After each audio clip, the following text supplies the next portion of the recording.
What's going on, guys? It's Bromley at Empire Barbell, and today we're going to talk about 3 of my favorite squat variations. Now, these are 3 movements that can be prescribed specifically to fix weaknesses in your squat, but I think are also best suited in everybody's training program at some point because they allow you to paint with a broad brush. By working in these movements on a regular basis, you're going to make yourself a much more well-rounded squatter. The likelihood of weaknesses popping up in the first place is going to be a lot lower. A lot of these movements people avoid as well because, well, they suck. They're uncomfortable. They put you in positions you're not necessarily used to being in. The best example of that is the first one we're going to go over, which is the front squat. Having the weight to the front requires the upper back and the hamstrings and glutes to work a lot harder throughout the entire range of motion because those are the muscles that keep you from collapsing forward. It also creates a lot more flexion in your knee because you have to stay more upright, meaning that your quads are going to get hit in a way that they likely aren't getting from just your regular squat work. Now, from a strongman perspective, we like this because most of the work we do, the weight is displaced in front of you. Everything from a tire flip to a stone load to a bag carry. So getting good at front squats is a way to temper you to having the load in front of you, which again is very uncomfortable if you're not used to it. So if you're a very upright squatter, I'm a pretty narrow stance upright squatter with the bar on my back. I tend to have my knees come forward quite a bit. My hips stay pretty well under my shoulders the entire time. So because I don't have an option of pitching forward, when the bar's in front, if you lean forward, you dump the bar. So because I don't have an option in a front squat of leaning forward, it really helps dialing in, staying as upright as possible throughout that entire range of motion. So for me specifically, it kind of plays into my competitive squat setup. Now for someone who back squats a bit wider, low bar, more hip dominant squat where the hips are tracking back quite a bit, that type of squatting plays heavily into your posterior as it is. It's more hip hinge than it is knee extension.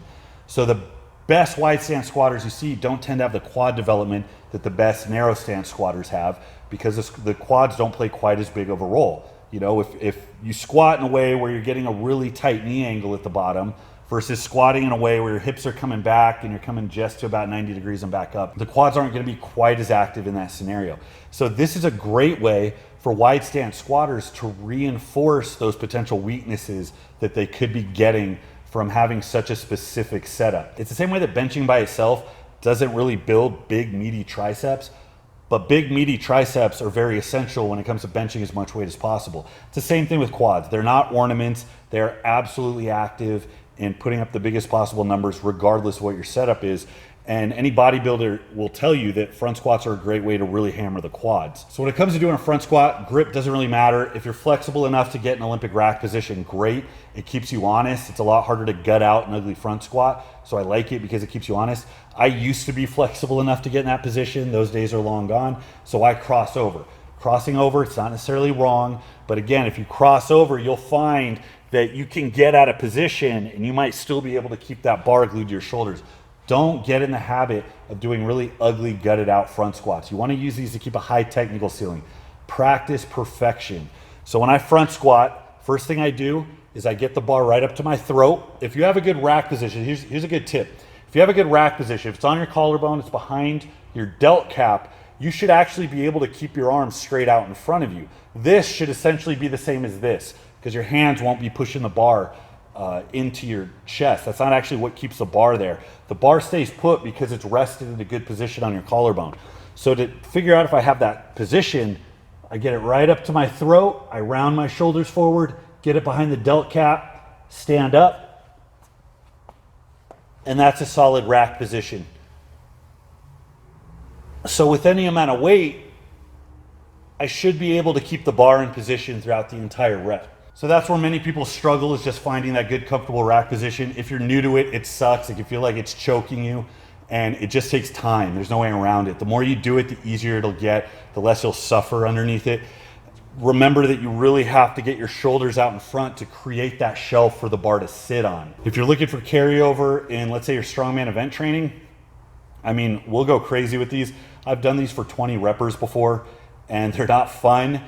It's more about capacity, getting your upper back to stay in position and to not dump on you, into that 45-second, 1 minute threshold. If you're trying to get this to transfer over to your squat more specifically, you're probably better suited in more of like a middle ground strength range, 6 to 8 reps. Don't go heavy, don't fail reps here, don't build bad habits. If you do these regularly, if they're a staple in your training and you find that you improve your ability to stay upright and in good position with that weight racked in front of you, you are going to be a lot more stable, a lot more secure on really big squat attempts, okay? Your quads will grow, the main movers are going to benefit from that variation, and you're gonna find that your drive on heavy squat attempts is just gonna be a lot better. There's a reason so many good lifters rely on front squats. It's more athletic, it promotes flexibility. Shit, try doing some volume beltless. You know, tell me how your abs and your obliques feel the next day. You're gonna see the absolute hit your midsection takes when you are forced to maintain that position outside of your normal bar path from doing box squats. These are a fantastic exercise. Everybody should be doing them regularly. Thanks for watching, guys. If there's anything I didn't cover, go ahead and leave a comment in the comment box. If you have any questions, better yet, go ahead and sign up for our forum. We're closing in on 1,000 members and I want it to keep growing. We got a lot of good people there, a lot of good information. Go ahead and start a training log, leave a lifting video, start a thread, ask a question. Be controversial. On the Empire Barbell Forum, there are no sacred cows, okay? Thanks for watching, guys. Until next time, this is Bromley at Empire Barbell. I'll see you.